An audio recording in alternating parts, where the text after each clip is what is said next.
ndabaramukije nyakubahwa kuri bino bakoreye muduhaye ikiganiro mushoye kuturonsa bibaza abanyagihugu benshi baba abari mu gihugu canke bari hanze y'igihugu hari byinshi bifuza kumenya kuri mwebwe ari naco cyatumye tubarondera turabashimiye bwa mbere na mbere ku mwanya mwaduhaye. Ndabashimiye namwe kuba mwiyumvire yuko mwoduha umwanya nk'uyu kugira ngo tuganirize abarundi abari hano n'abari muri diaspora. Ku mazina nitwa Jean Marie Kagabo, nkaba ndongoye diaspora y'abarundi bishwi muri Amerika. Murakoze cyane Mutama. Hama ibibazo tuza kubabaza ni bimwe biza gutanga umuco ku bene gihugu bari mu gihugu n'abari hanze. Ikibazo ca mbere nka mwebwe musanzwe murongoye bamwe mu diaspora bari hanze y'igihugu, aho novuga muri Amerika. Ni kubera iki cyane cyane aba diaspora biyo bagiye bari hanze uburyo baraburonka? Ni kubera iki badashobora gutaha mu gihugu kugira baze bubaka igihugu? Ico kibazo ni ikibazo ciza cyane ariko kirimo byinshi, kubera ko kenshi na kenshi iyo tuvuze diaspora harimo ibice byinshi by'abantu. Diaspora, hari abantu baba muri diaspora ari abantu bagiye kurondera kuko bafise ama passport. Hari n'abandi bari muri diaspora kubera ko babonye ubwene gihugu bugira kabiri. Ndashaka kuvuga nk'abantu bari muri diaspora bari impunzi mu bihugu bitandukanye. Abo rero iyo bamaze kuronka ubwene gihugu baba bafise ubwene gihugu nko mu gihugu cacu ca Amerika. N'ubwene gihugu bafata nk'ubwene gihugu bwa mbere kubera ko niho barereye, niho bakorera ibintu byose. Ubwo Uburundi basigara bafise ubwene gihugu bw'amavukiro. Yego. Burya kuvuga ngo umuntu atahe biri novuga ko biri complex, kubera ko hariho gutaha bivuze guhunguka. Ego. No gutaha kubera ko kumbure ukurikira ivyo wakoze mu gihugu uturukamo. Ego. Ubwo rero ikibazo gica kigaruka kenshi na kenshi ku nsiguro yo kuvuga ngo diaspora ninde, ni bande bitwa diaspora. Mbe diaspora ni umuntu wari we wese ari hanze. Diaspora ninde? Kuganje diaspora nibaza ko abantu bose bashwiragiye, baba bashwiragiye ku neza cankwe abagiye bijanye. Ego. Ariko kenshi na kenshi urazi yuko hari ingorane zagiye ziraca mu gihugu cacu. Abantu benshi bakagenda agahaguruka igihugu akizinitswe kuburyo avuga ati yemwe n'umwana nzosiga. Ego. Mbese no kuvuga imyaka myinshi bagifise ibikomere by'igihugu. Ego. Mugo je nkavuga nti abantu ntibakwiye kugira ibikomere ku bw'igihugu, bakwiye kugira ibikomere ku bw'abantu, kubera ko igihugu cama ari cyiza, igihugu n'umuvyeyi. Igihugu nta mwana n'umwe wacu cifuza kugirira nabi. Ego. Haraba intwaro mbi zikagirira nabi abantu, ariko zikagenda. Ego. Ubwo rero nibaza ko ico guhunguka ni ikintu kiba mu mutima w'umuntu. Ego. Uko n'abari mu makambi asanzwe imbere yuko kumbure dushwiragira mu bindi bihugu, nyuma yuko twari muri za Tanzania, za Kongo n'ahandi. Ubona ko muri Kongo intambara yabashwiragiza, ariko aho kugira ngo bashwiragire baza mu Burundi bakerekeza mu bindi bihugu. Rimwe na rimwe kandi unavuga nti burya inkoko iyira imwe hanze bukeye iba yacitse inkware. Nico gituma rero ari igikorwa gihambaye kuri diaspora. Ndavuga organisation diaspora.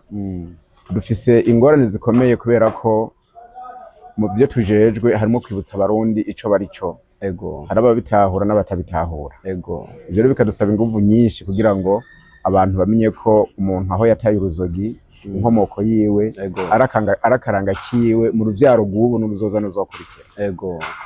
Rero ivyo navyo ntituzobishobora twenyene. Tuzokwama dukeneye ukuboko kwa leta. Ego. Ukuboko kwa leta gute? Ikintu gishobora gutuma abantu batahuka arabasha nk'abazana imitahe, bakishimira kuzana imitahe ku buryo bwiza n'uburyo dufatwa iyo tugeze ngaha. Ego. Hama ikindi kibazo kiza kiri kumwe n'ico nyene ni ikibazo cy'uko abarundi bamwe bamwe barazana imitahe mu gihugu baba diaspora, ariko hariho abandi imitahe bayitwara mu bindi bihugu. Eske hoba hariho ikibazo nyabaki coba kibatuma bakora ivyo? Ni kudakunda igihugu cabo cabibarutse, canke nuko hari ubunenge bobo babona ku gihugu? Bihagaze gute? Nubundi naco nyene gisa nico gutahuka, kubera ko abantu bashora imitahe n'abantu bafise ubwenge kandi bafise n'ubwo buryo. Ego. Hatagira no wihenda ngo umuntu wese ari muri diaspora ngo ko afise uburyo ashobora kugira imitahe mu gihugu ahana hari yawe ya abantu basanzwe cyane bari muri diaspora, nkuko n'ibihugu turimo n'imvukira zaho z'abazungu harimo abantu basanzwe cyane. Mbere usanga ku rugero runini yinya turi kumwe mu mantu zenye mu byo no kwita nk'ama classe sociale, usanga twebwe dushika turi muri classe za nyuma, mugo usanga tugwana cyane gose kugira tugire muri classe ya kabiri. Ego. Ubwo iyo classe ya kabiri ni classe ibigoye, kubera ko usanga ari nka twebwe tugize ubuzima bw'igihugu, usanga ari twebwe dutanga imisoro myinshi. Ni ubwo ngarutse kuri ico kugira ngo nkwereke ko kuvuga ngo abantu bazanye imitahe navyo nyene si bose. Hama ko badashobora kuzana imitahe mu gihugu, hari ibintu byinshi bishobora kubitera. Mpereye kuri ico kintu cyo umuntu yitahura akurikije ivyamubaye ko imbere yuko ava mu gihugu, atarose abantu bamuhumuriza bambwira igihugu ko cahindutse, bambwira ko igihugu kihari uyu munsi, ico gihugu atari donc intwaro zihari uko zikora uyu munsi n'igihugu ni cakindi nyene. Intwaro zarahindutse, hari byinshi byahindutse. Hari byinshi bishobora gutuma abarundi aho bari hose bo mu bwoko bwose bo mu ntara zose iyo bashwiragiriye bashobora kwizera igihugu bakaba bozana imitahe yabo.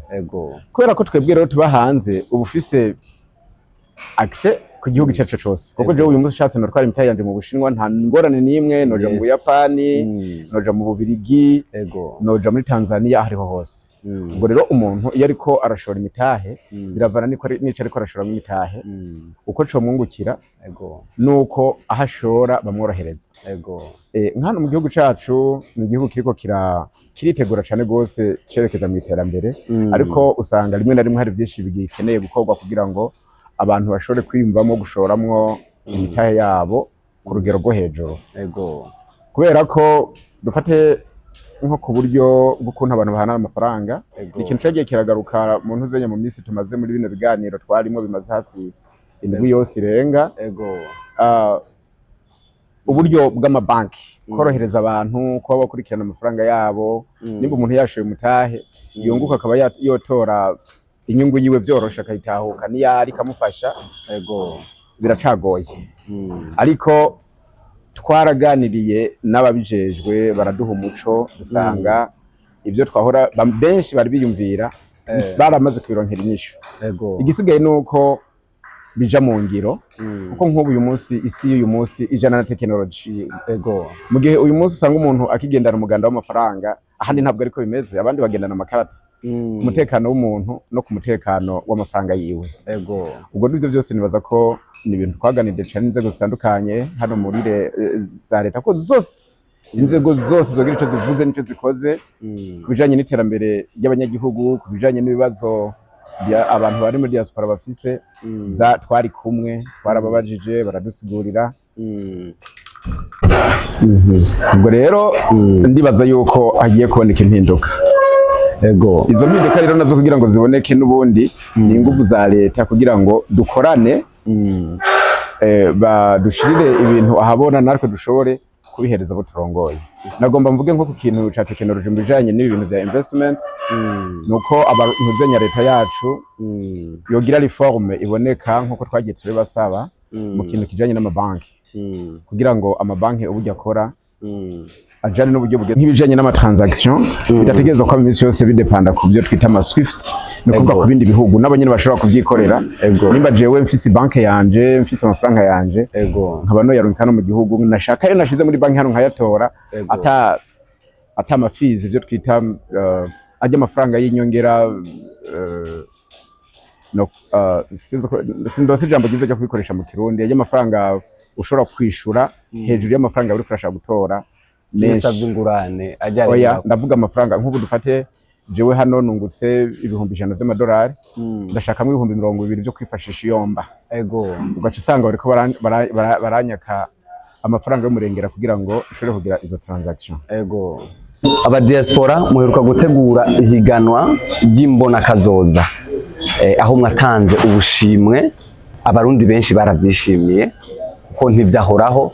Mbe iciyumviro cyo gutegura ry'amahiganwa mwaciyumviye gute? Iki ciyumviro cyo gutegura ry'amahiganwa ni iciyumviro ca president wa diaspora mu rwego rw'isi Samuel, ariko afatikanije na leta n'izindi ndongozi zose bari kumwe. Hama twebwe natwe nk'indongozi zirongoye ibihugu bitandukanye turaheza turagishigikira.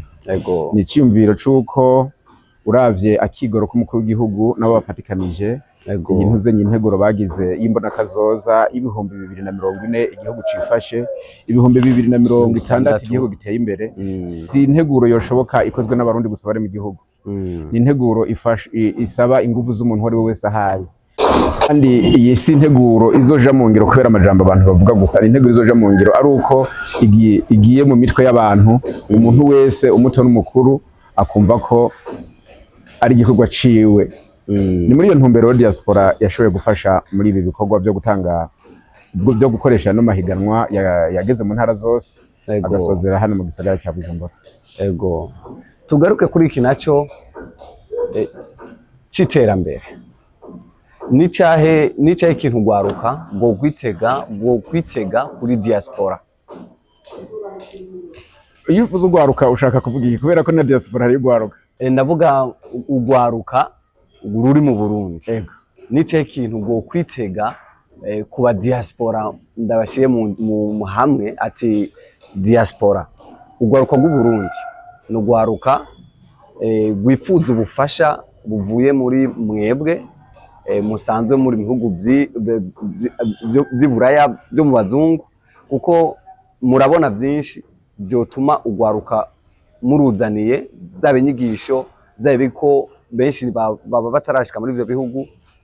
Eske nicaye ikintu bwo kwitega nk'ugwaruka rw'abarundi bwo kwitega kuri diaspora? Aho ngereye hano kubera ko abenshi nyene baramaze kumenya ko ndongoye diaspora muri Amerika, narahuye n'imigwi y'ugwaruka myinshi itandukanye, cyane imigwi ikora ibintu bijanye n'ibintu vya technology. Turaganira, turahura n'abandi benshi bakora mu bintu nyene vya marketing. Bambaza ikibazo nk'ico twofasha iki twagira twarashoboye kuganira, turashika ku bitari bike kuko mu burongozi bwacu, ndavuga nko muri Leta Zunze Ubumwe za Amerika, turafise departement y'ugwaruka. Iyo departement y'ugwaruka nkuko dufise departement y'uburezi, turafise departement y'amagara y'abantu, departement y'ubucuruzi n'izindi zose nkuko zoba ziri hano mu gihugu. Twiteguye yuko tuzogerageza kugira ngo tuze nko muri somene ya diaspora tumaze kugira kumenyera no kuvuga inzego zacu zimaze gushinga imizi.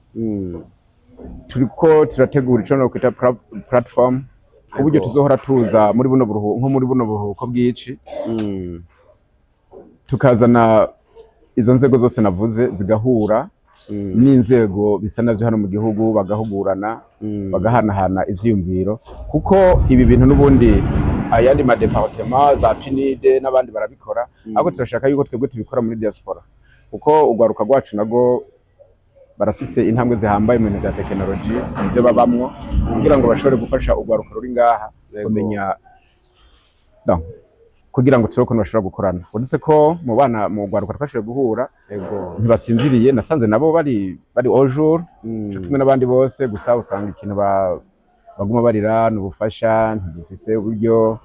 Ariko ivyo navyo ndibaza yuko ico tugiye gukora no kubahuza n'ugwaruka, kugira ngo nimba bafise nk'amashira hamwe hano ugwaruka guhariya nabo barafise amashira hamwe menshi barimo batandukanye, bafise ivyo bakora ari amashure, ndagerageza kubahuza. Jewe ku bwanje, ku burongozi bwanje, numva ico kintu novuga tuzofasha ugwaruka. Hanyuma n'ikindi ari ugwaruka kumbure gwashoboye kwerekana ikintu uriko rurakora, turashobora kurugirira ivyo no kwita fundraising, no kuba nk'uburyo bwo gushakisha ubufasha, bishoboka tubafata mu mugongo. Hama ikindi kibazo ni turashaka kumenya mbe seminaire ya diaspora yoba yagenze gute mu ncamake, yagenze gute, ikintu cafunditswe nyamukuru ico bari nk'icane? Muri seminaire navuga ko seminaire yagenze neza cyane, nubwo by'ukuri iki kibazo ndacishira ko nari ndakirimo kana naragizemo uruhare rukomeye. Ego. Seminere yaragize impinduka zitari nke mu bijanye n'amategeko. Hanyuma irategura ico no kwita ibibazo twashikirije umukuru w'igihugu ku bijanye n'ibibazo diaspora ihora navyo ngaha. Hanyuma turicara hamwe turaganira, turaraba ivyo twofasha mu bisata bitandukanye ngaha, turaraba n'ivyo twosaba leta kugira ngo abene gihugu turongoye muri diaspora babona kunguko mu bikorwa leta ibasaba ngaha n'ivyo leta idusaba ngaha. Cyane cyane ko bafise akunguko babonamwo ari naho na leta yo kunguka vyinshi. Ego. Ubwo twarize ukuntu abantu bari muri diaspora bo kwiyungunganya, hanyuma turatanga igisabo yuko hoba commission yoba hagati ya diaspora. Iyo commission ibe ariyo kuzirafasha mu buryo bwo gutatura nk'amatati canke gutanga impanuro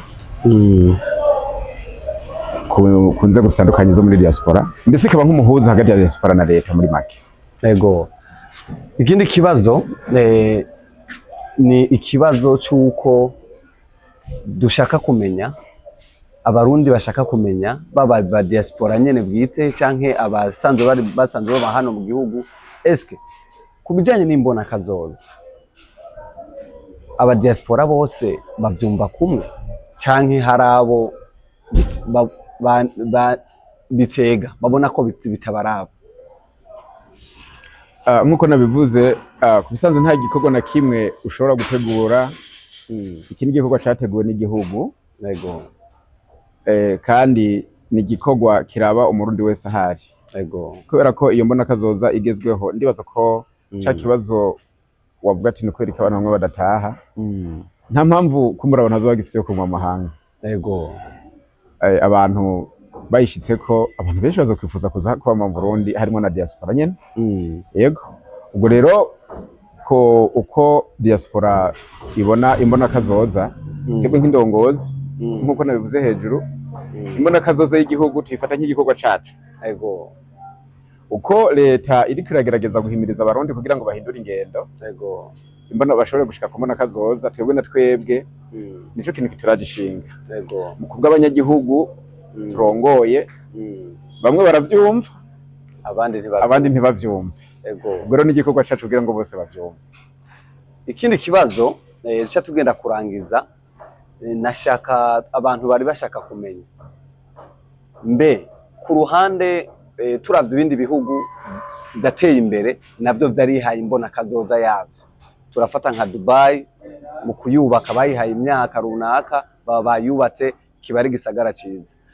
Nka mwebwe abarongozi babandi mukora gute kugira ngo mwumvishe aba diaspora canke mwumvishe abari mu mahanga ko bikunda ko igihugu cy'u Burundi muri ijya myaka yashizweho ko Burundi buzaba bwahindutse ari bwiza cyane kuruta mukoresha urugero, mukora ku rugero rungana gute kugira mwumvishe ko bishoboka abatavyumva? Donc ivyo dukoresha wabonye n'uburyo buryo president wa diaspora yatanguye, ijya message yarayatanze mu gihugu yashikiriye abarundi bose aho bari. Ego. Ivyo byose rero bose arabona igikenewe, bose arabona igikenewe. Ariko je nko ku ruhande rwanje igihugu ndongoye ndazi jewe nibaza ko tugiye gukora vyinshi. Ego. Hama jewe kumbona kazoza nayo ntirishobora kwishika ko turi abarundi gusa. Ego. Turakeneye amaboko y'abandi bantu. Ego. Ubwo rero mu bikorwa dukora nkaje ku ruhande rwanje ndarenga imbibe, ntarenga nabo ndongoye nkaje no mu bandi banyamerika. Ego. Basigurira ivyo navyo nibaza ko hariho amaproje ahambaye twaje twashikirije atari mu rwego gusa rwa diaspora. Ego. Ariko twashikirije leta nibaza ko iri kwirakorera akazi. Hamwe vyogenda neza abantu bazobona ko imbona kazoza tubishigikiye kandi tutasinzira. Kabisa kabisa.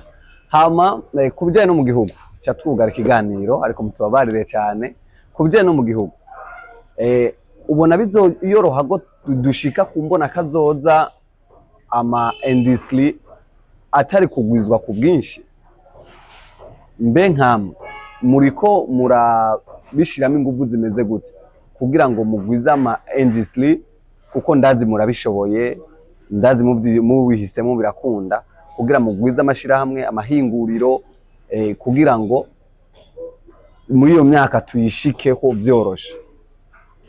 Ibintu vy'ama industry nagiye ntereza amaso hano mu Burundi biriko biraza. Burya iyo umuntu aza gutera uburezi arabwibanza. Je ku ruhande rw'iwanje naje hano mu 2023 nzanye n'umuryango. Yego. Kandi abana banje barakuze, imisi yose ndiko ndabigisha ndababwira nti igihugu cacu ni igihugu c'amata n'ubuki. Yego. Narageze hano umugenzi ajana kugura ubuki ahantu, ndabuguze ndabushize mu mata nsanga buca buratemagurika. Turayamena, ubwo rero abana barashavura. Yego. Bro bamaze gushavura incaniho umugambi wo kuvuga ati none ni gute kumbura abana banje canke abazukuru banje bazogaruka mu gihugu baza baravuga ati iki ni igihugu c'amata n'ubuki. Yego. Ico kintu ko ndakivuga, ariko naciye numva tugihurije ko n'abandi benshi, kuko n'umukuru w'igihugu yaragitanze ko akarorero ejo bundi aho yari yaje kudutera iteka.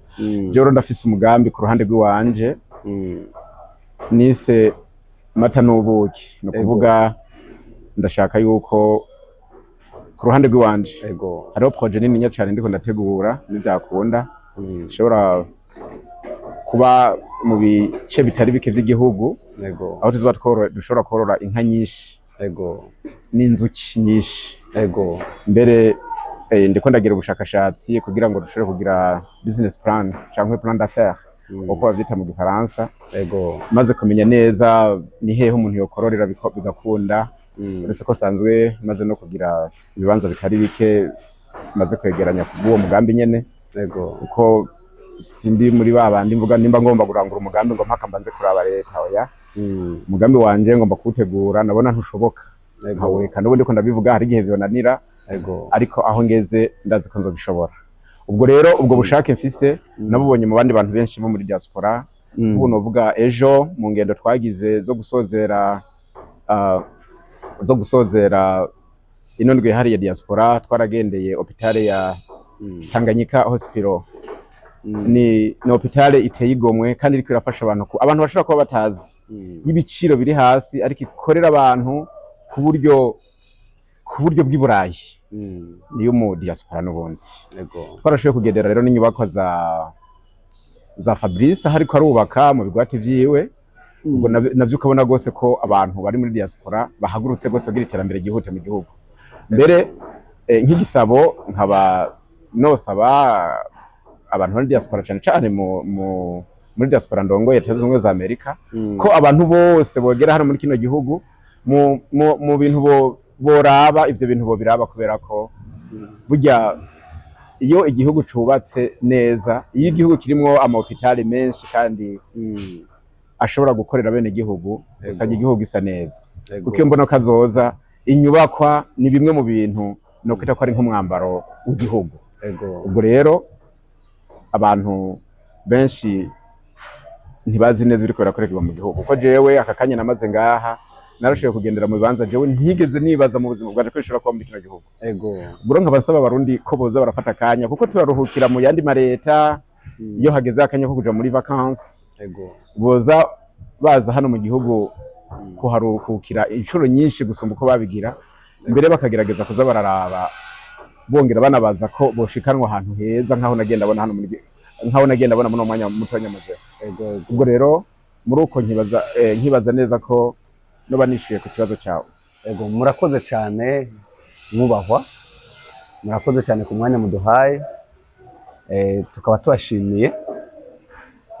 Murakoze cyane kandi namwe nimwe mukoze, mwebwe mwiyumviriye muza kuduha kino kiganiro. Turabashimiye cyane.